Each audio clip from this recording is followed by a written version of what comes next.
Hello, everyone, and welcome to today's webinar, Top 5 Trends for Professional Services Organizations in 2023, brought to you by Technology and Services Industry Association and sponsored by Replicon. My name is Vanessa Lucero, and I'll be your moderator for today.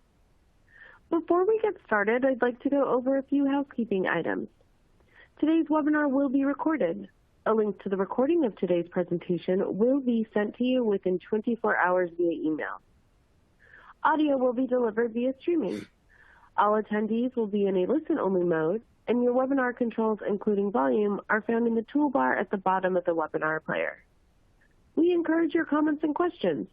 If you think of a question for the presenters at any point, please submit through the Ask a Question box on the top left corner of the webinar player, and we will open it up for a verbal Q&A portion at the end of today's session. Lastly, feel free to enlarge the slides to full screen at any time by selecting one of the full screen button options, which are located on the top right corner of the slide player. I would now like to introduce our presenters today. John Ragsdale, Distinguished Researcher and Vice President of Technology Ecosystems for TSIA, and Suresh Kupahali, Executive Vice President, Product Engineering and Operations for Replicon. As with all of our TSIA webinars, we do have a lot of exciting content to cover in the next 45 minutes, so let's jump right in and get started. John, over to you. Well, thank you, Vanessa. Hello, everyone, and welcome to today's webinar. We're getting near the end of the year, and everyone is heads down and planning for 2023. I know you're all going to be going to your offsite meetings in January and talking about what's new for the year. And we thought it would be a great time to come to you to talk about 5 of the top trends that both Suresh and I are seeing in the marketplace. And so at a high level, what we're going to be talking about is a focus on revenue and margins. And I know you've always focused on revenue and margins, but because of the economy, I think that focus is going to be sharper than ever. Embracing fixed-priced, repeatable projects, which a lot of you know is one of my favorite themes. And there's a lot of industry forces that are, I think, going to make companies focus even more on that as well. Developing a culture of knowledge sharing and collaboration, which is something that we all started thinking more about when we started working remotely, and I think there's some really good payoffs for consultants when they're serious about that. Creating a path to renewable subscription offers. We have a survey out on this topic right now. It is one of the biggest trends we're seeing in professional services and a shift that a lot of companies are going to be introducing. And finally, improve resource forecasting and skills tracking. You know, project profiles are changing, the offers that you're creating are starting to change, and all of that is going to have an implication on the skills you need and your ability to have those available when you close those services deals. So let's dive in with our first, which is a focus on revenue and margin. And definitely, I've been having a lot of conversation with members over the last few weeks about this. And if we look at what's going on with the economy, this is some data from a recent sentiment survey that we conducted with our TSIA members, and 73% of companies are expecting revenue growth in 2023. And that's a good thing, but it also means that you absolutely can expect all of you professional services folks, your number is going to be going up next year. So how are you going to scale to deliver this additional revenue that they're expecting from you? Because about half of our member companies are expecting hiring freezes or even potential layoffs, and over half of our members are expecting budgets to be flat or reduced. So absolutely, it's going to be some challenging times, and we know that not only is your revenue number going to go up, but there's going to be a lot of interest in profitability. So how can we make sure that all of these projects we deliver have the highest possible profit margin? So I want to turn things over to our guest speaker today. So Suresh, I'm assuming that you're hearing this focus on profitability and growth from a lot of your prospects. Is this a common conversation you're having? Yes, absolutely. And given times are tougher, economic conditions are changing. We are already talking about an imminent recession.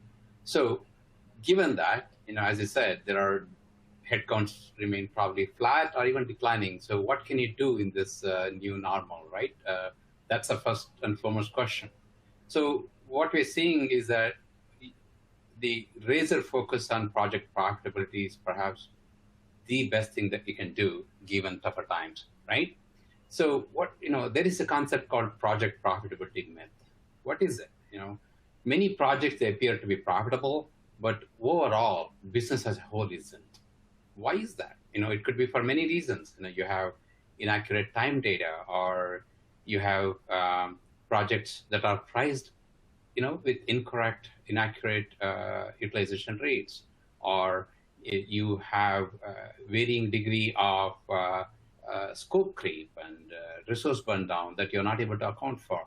Given all this, the first and foremost question that you need to ask yourself is, do I understand my project profitability at the granular level? Once you have that understanding, these are some of the things that you could do, right? And given times are tougher, right, you have to be selective, right? You cannot play every game, right? You have to be selective.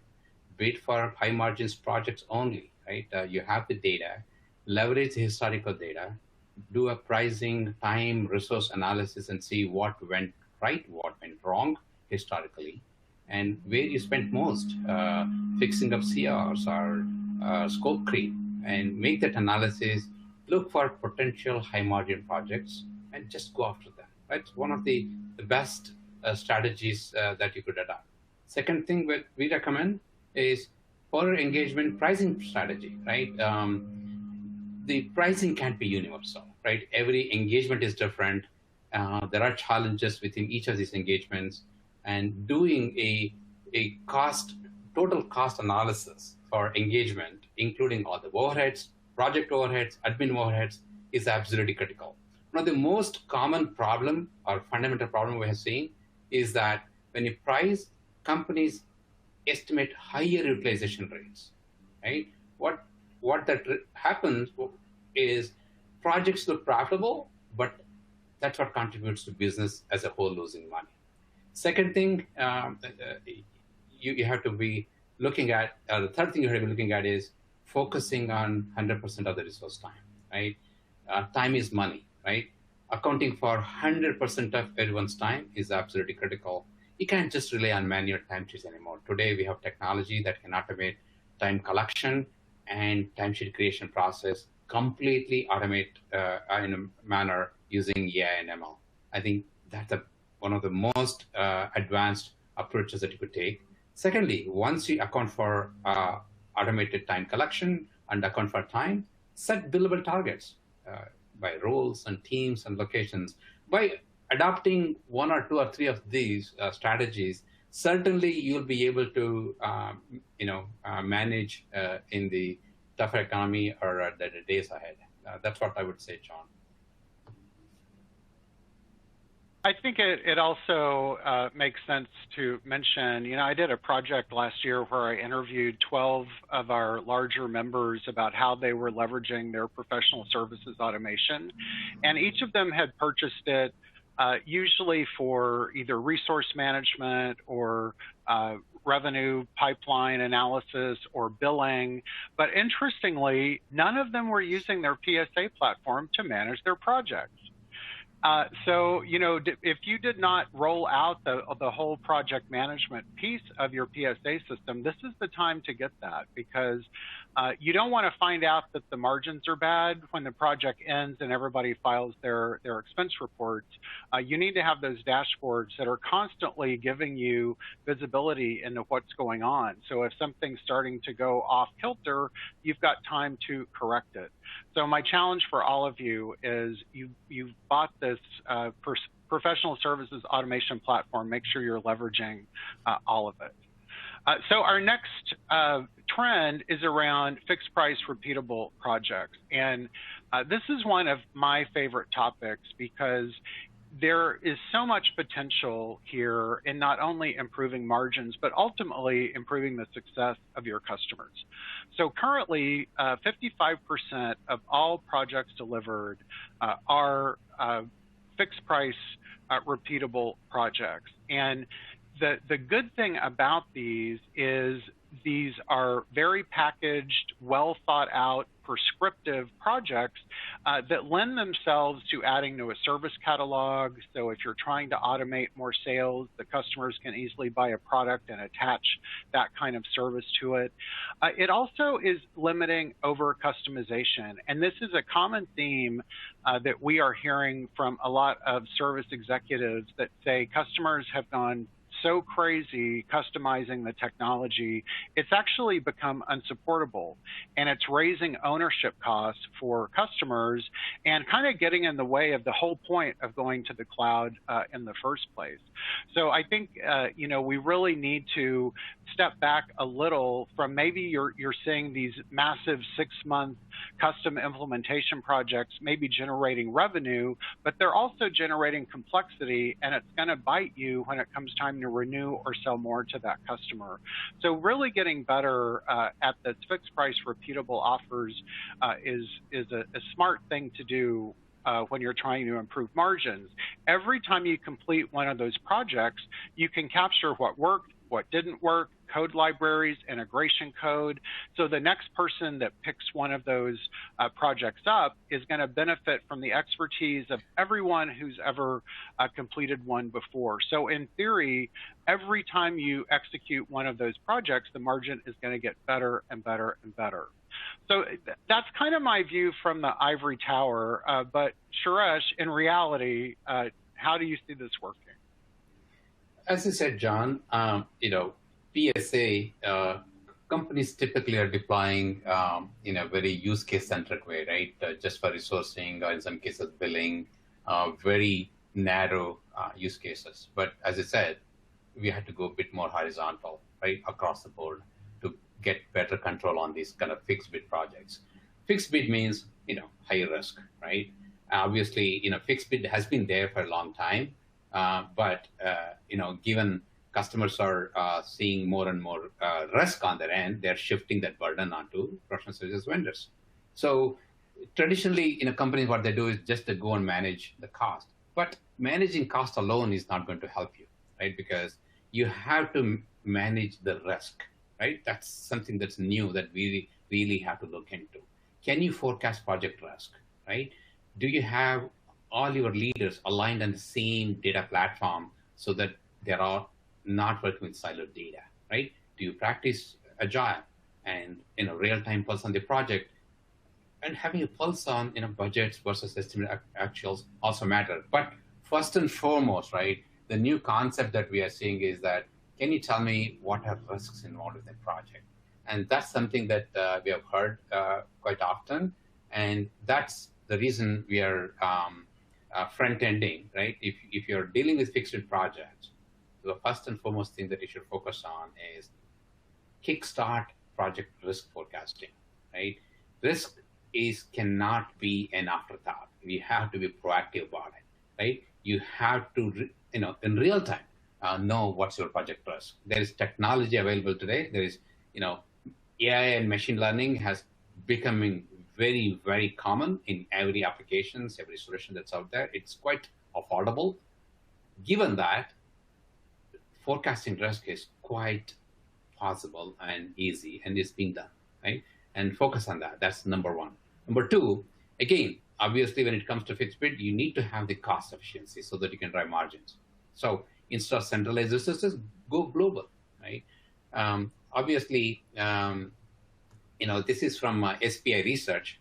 In 2021, 65% of billable hours delivered through virtual, global, remote model, right? If you look at it, the high-performing companies or teams were able to deliver 12% more on-time delivery and, reduce project overrun by 29%. This all adds to the bottom line, right? This is how you can bring cost efficiency. Finally, this is very obvious, right? You have to have a laser focus on execution, and you can't, there is no alternative to it, right? Adopt mission style, mission control, right? To having real-time data, real-time visibility on what's going well, what's not going well, so that you can act in real time, react in real time, and fix things so that, these things won't be at risk. Finally, repeatability is absolutely critical. So that comes through standardization. That's what I would say, John. So let's move to number 3, which is develop a culture of knowledge sharing and collaboration. And I think it's fair to say that, back in the older days of professional services, back when I was implementing CRM systems, there wasn't a lot of knowledge sharing going on because those of us that had particular expertise never shared it because it helped us get the best projects, the highest utilization rate, ultimately the best bonus checks. So I don't think that PS traditionally was really sharing and collaborating that much. But a lot of things have changed. Definitely younger workers tend to be more collaborative. We also know that because of the pandemic, since we weren't all sitting in one office or even on site with the customer doing an implementation, we had to really up our skills on collaboration. I've got a couple of data points here. Currently, 26% of companies say that they don't have a formal project review and capture content at the end of a project. Only 10% we don't capture new best practices or lessons learned at all. The majority, 65, say they encourage people to submit, but not necessarily making it a formal policy. Also, I asked a survey question about where are you capturing this information. Content management systems could be anything from email to SharePoint. We see only 7% leveraging the PSA to capture that, so it's going to be really easy to access and usable for future projects. So I do think we're getting a little better at this on the PS side. I've certainly had a lot more calls in the last year on knowledge management from PS execs. And when we surveyed our members asking this question, how do you rate your company's culture regarding knowledge sharing on a 10-point scale, with 1 being share knowledge and someone will take credit for it, and 10 being leaders set the example and reward knowledge sharing. The average last year was a 6.38, and I can tell you that when we broke it down by department, professional services had the highest average, even higher than support or customer success. So that tells me that we're heading in the right direction, but I think it's something you've got to keep in mind when you're screening new employees and doing training for new consultants, that you're really setting them up to be thinking about what are they learning, what do they know that they can be documenting and sharing for future consultants. And hopefully there's something on their annual reviews around collaboration and knowledge sharing. So if they are hoarding their information and refusing to collaborate, you've got something you can ding them on their review. So Suresh, what is your take on this topic? John, obviously teams are so much focused on the delivery. This knowledge sharing and collaboration sometimes takes a backseat. And obviously, the management discipline isn't there to kind of bring it to the forefront, right? And that's why these challenges come to fruition. So some of the things that we should really look at, right? These are obvious, but are the teams engaging or collaborating? Do you see a big gap in what was sold and what's being delivered, right? And that shows knowledge is not flowing across the teams, and they're not able to collaborate and figure out being aligned on what needs to be delivered. And fundamental question is, do you have a learning history, right? And many of the PSA solutions today provide options to kind of completely document and trace information so that you have it in the tool that you're working with on a day-to-day basis, and that's absolutely critical, right? When you look at some of these, what we recommend is obviously enabling collaboration is a must, right? Because it cannot take a backseat. It has to be in the forefront, right? Especially when you're working in a virtual remote model, there's no face-to-face interaction many times, and it's very critical to align all the people on some of the best cloud technologies and the cloud platforms so that they can interact better, exchange information better, and collaborate. And also, they all have to be aligned on a common data platform so that they're not working or looking through data in their own colored lenses, right? And what happens is that once you bring in alignment across a same platform, you bring transparency, right? Once you have transparency, that builds trust, right? And that breeds collaboration. That's how things happen, right? Establishing trust is at the root of it by aligning people on a common data platform and everybody seeing the same set of truths. Second, obviously process adherence, it's a critical, standardized processes. And finally, as I said before, management discipline. This is where companies go wrong, right? This should not take a backseat, and you need to kind of infuse a culture of, empowering people to do the right thing, sharing and collaborate, and make it as a science. Okay, don't manage it like an art. And that's my feedback. Number 4 on our list is something I'm having probably more conversations about than anything at the moment with professional services, and that is the concept of renewable subscription offers. And we are seeing companies beginning to experiment with this concept of selling credits or points, and so customers are buying a block of time with your consultant, and you have a service catalog of consumable offers, and they're allowed to spend those credits on whatever is in that catalog that's of interest to them.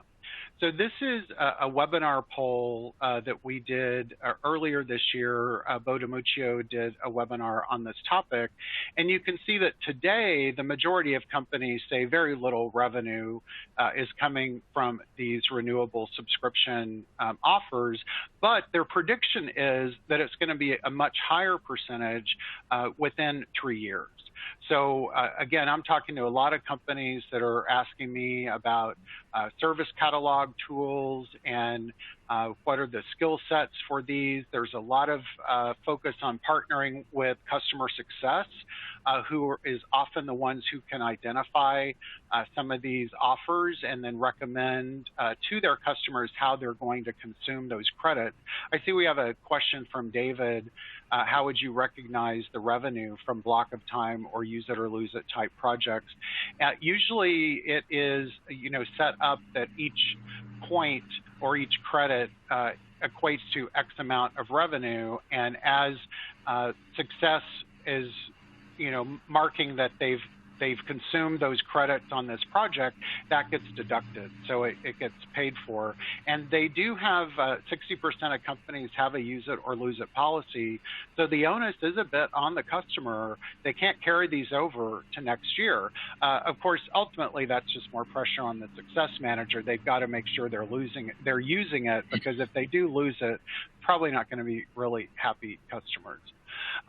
So when we think about what kind of offers we're going to be creating and why people want to consume it, we're not necessarily talking about implementation, integration, customization projects.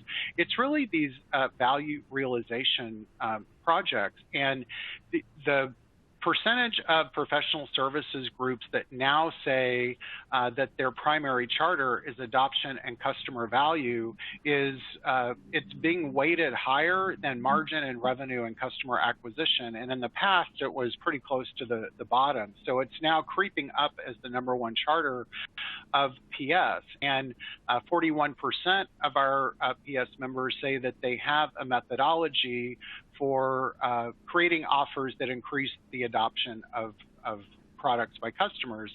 So when we ask success organizations what are the offers that they are selling when they're monetizing, a lot of those are around process modeling, one-on-one coaching, helping companies really improve the way they do business so they can take better advantage of the technology and get to value faster.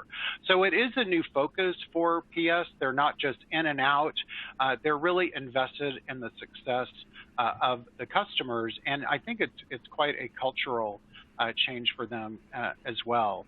So I'm assuming that you're hearing this requirement bubbling up when people are shopping for PSA. Absolutely.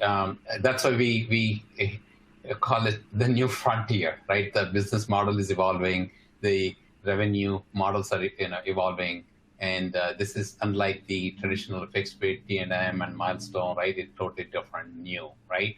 What can you do about it, right? And systems have to be flexible, have to be adaptable to these new models. Some of the fundamental questions that you need to ask is, are you ready to manage subscription revenue, right? And can you execute long-term renewable projects, right? But because that requires a different cadence. Finally, do you have the flexibility, the systems in place to kind of work with this new model, both from a billing perspective as well as revenue recognition perspective? So the question that you answered, John, is very right on, right? This is where some of the challenges will come in. We start with saying, say no to purpose-built solutions. Right? The systems have to be really flexible to kind of model. The word I'm using is model, right? This new frontier, right? Whether it's a prepaid with credits, recurring, all sorts of is completely new in the service engagements, right? How can you recognize revenue when there are performance metrics attached to it? Either there could be SLAs, or outcomes, or even value drivers, right? It's not free, right? It's something have to be achieved in order to, bill and collect the money, and also to recognize that. So that's where some of these new challenges will come in, both from revenue with billing as well as revenue management perspective, revenue recognition perspective. The systems should be able to kind of model with new policies, right? How can you recognize a block of time? You should be able to define a new policy that just does that, right? Based on the outcomes that you're looking at. And subscription revenue management is at the core of it. And one more thing I would say is that work in progress. I mean, all of us are aware work in progress, the work done but not billed. But now that has to be fully aligned with the billing cycle, so that you don't lose out on credit, so that you're billing properly, and also that you're aligning with the credits that you want to realize. So these are some of the things that we really have to focus on, unlike the traditional models that professional services organizations were used to work with. And this requires some more discipline, flexibility, and adaptability on part of the companies, and also the solutions they're working with. So is it safe to say, as we move toward renewable subscription sales, that if you haven't yet integrated your PSA to your billing ERP system, that's going to be a priority? Yes, I would say that, and we have seen and we have done in a couple of engagements, say, hey, I want to do it based on cost, right? Or I want to, based on how I'm burning up or burning down. Now, we have implemented those models in several customer scenarios, and that's the new thing that's coming up, and that's what we should be focusing on, because this is not about percentage of completion anymore that it used to be. Yeah, absolutely. Well, let's move to number 5 on our list, which is companies are going to be under pressure to improve resource forecasting and skills tracking. And this has always been something that we've recommended, and we see companies spending a lot of time on revenue forecasting, but not as much on the resource forecasting. And everything we've talked about today are changes to the way we do business, the type of projects that we're doing, and all of that means that the offers that you're going to be selling a few months from now may be very different than the projects that you've been executing the last couple of years. And when the project types start changing, it means you're going to need new skill sets. And you don't want to find that out when the deal is closed and the customer is asking, when are they going to be here to start the project, and you've got a skills gap. So that means that you need to be better leveraging resource forecasting to see what sort of deals are in the pipeline 3 months, 6 months, 12 months down the line that we could begin to start recruiting for that talent. I know that we're seeing a lot of downsizing and some big layoffs. I'm in San Jose, Silicon Valley, but in reality, consultants are always hard to recruit. And a really good, talented consultant has some of the best job security next to a customer success manager, probably within a tech company. And we have been seeing that attrition rates, voluntary attrition rates, have been going up. We're seeing that even in this environment, it's taking a long time to get the right skill sets in. It takes 48 business days on average to train a new consultant to become billable. So it's not like they can start tomorrow and immediately take on a project.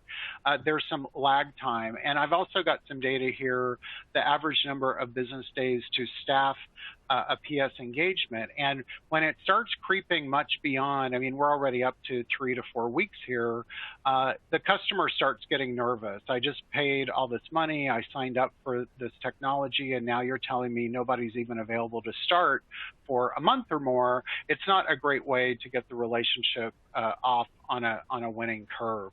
So if you're not doing this resource forecasting, I would really recommend that you pick that up as a core discipline. And as you start looking at new types of projects coming down the pike, as well as, you know, you're probably introducing a new analytics module, you may be more data scientists on the bench. Think about that so you've got enough lead time to bring in the resources you need. So Suresh, what are your thoughts on that? Certainly, right? Professional services is all about human capital, right? Making sure that you have a high-performing team all the time and you're able to meet the demands that you're seeing, right? What we are seeing is that forecast accuracy is always questionable, right? There are many reasons, right?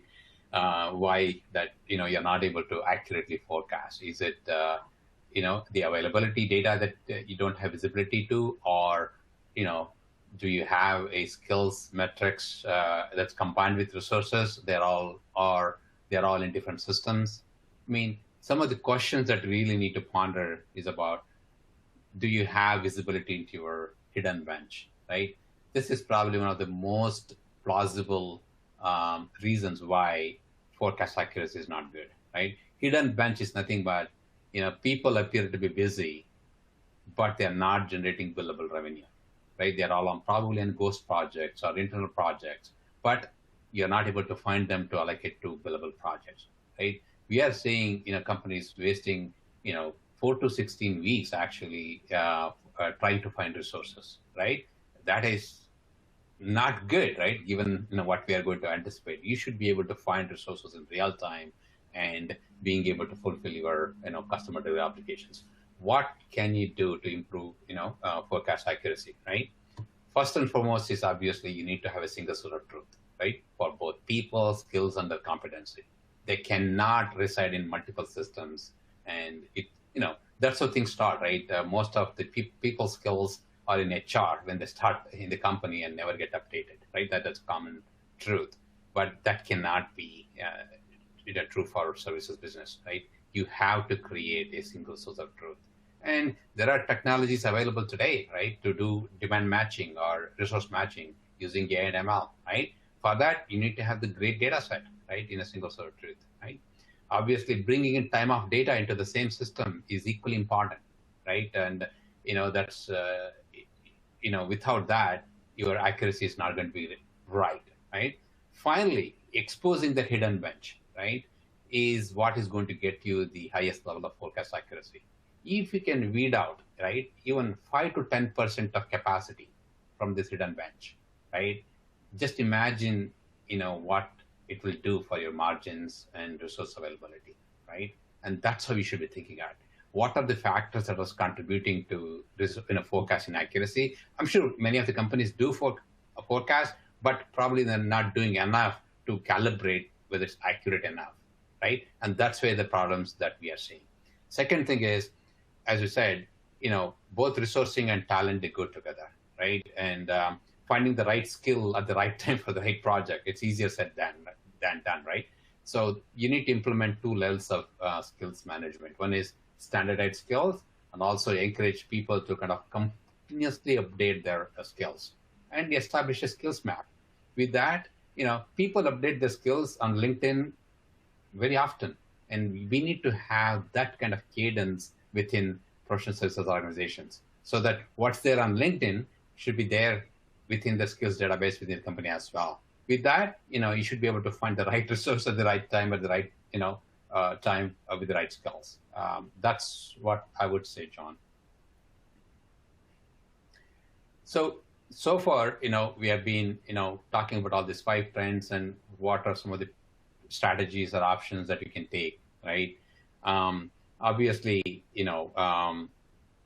from an SPA research, again, this is stat from SPA research, right? Companies who have implemented APS solutions, they're able to achieve 11% more utilization. Just imagine that. That's about 15,000 billable hours. Similarly, they are able to deliver 22% more margins, right? So this is from their latest research paper. So looking at this, the ROI from implementing a PSA solution, like what we have from Replicon Polaris PSA, is going to produce ROI within months, right? And this is a no-brainer, right? Let me introduce you to Replicon, right? Replicon has been in the business for 25 plus years, and we are provided a unified source of truth over years for time, right? And that's our roots, and that's how we began, and we established our dominance in providing time intelligence and a single source of truth around time for all use cases in professional services, right? We are taking the same approach to bring people, skills, time, and projects together.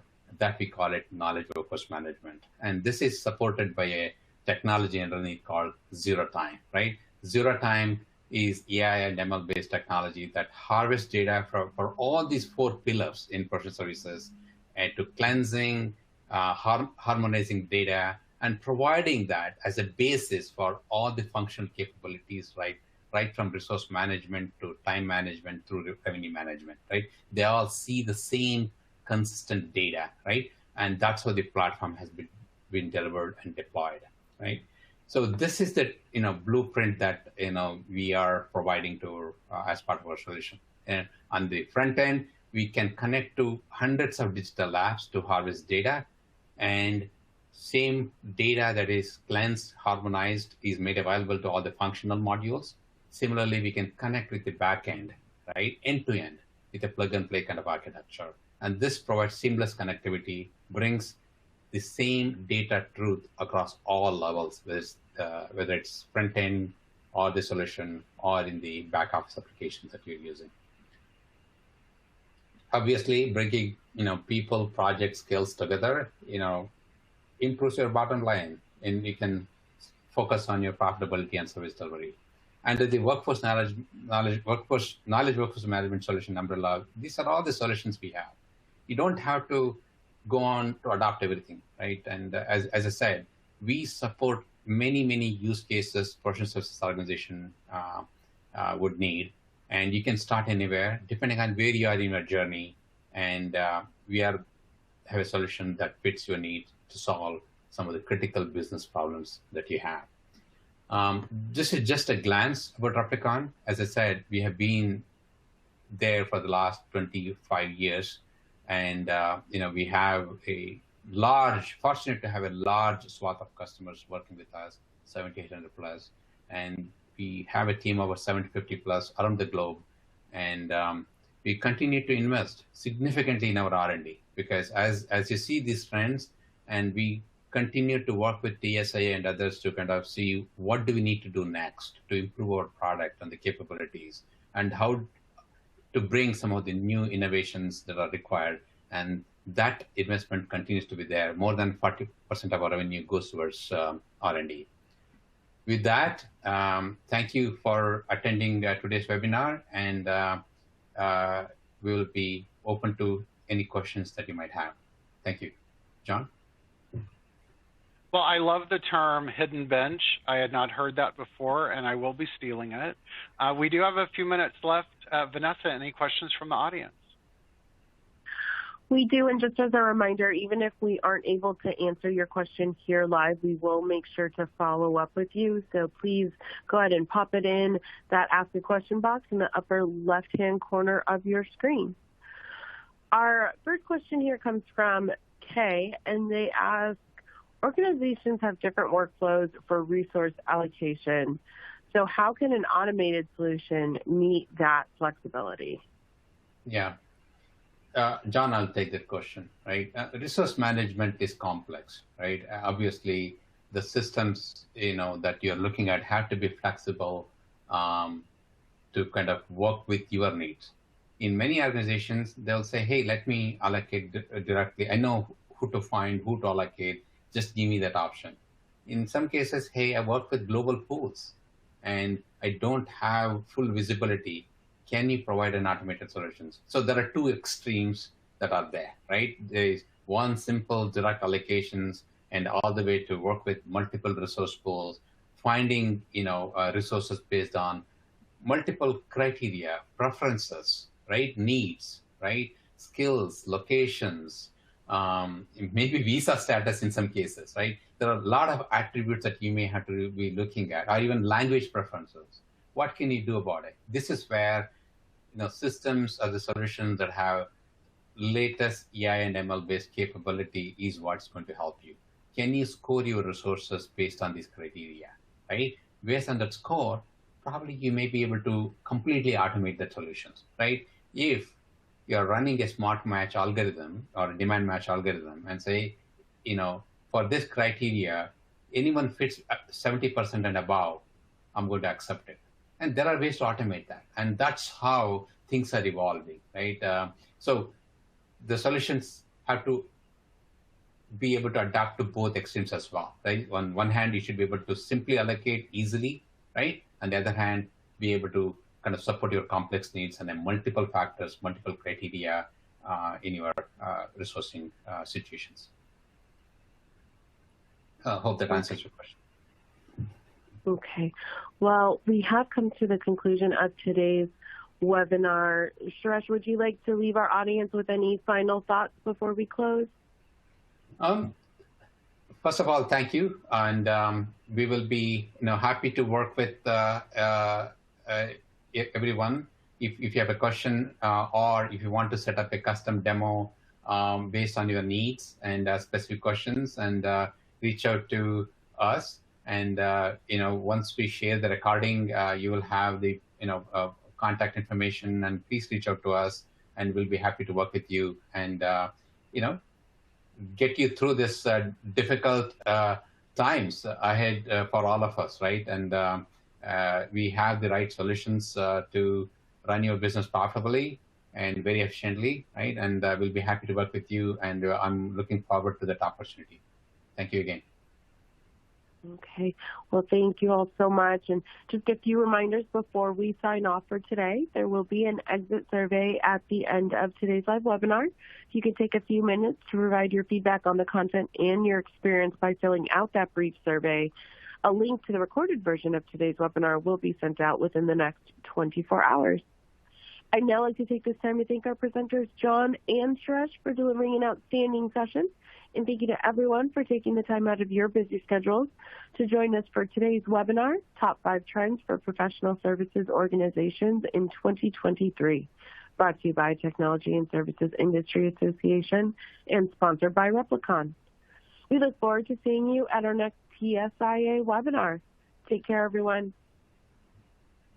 Thank you. Bye now.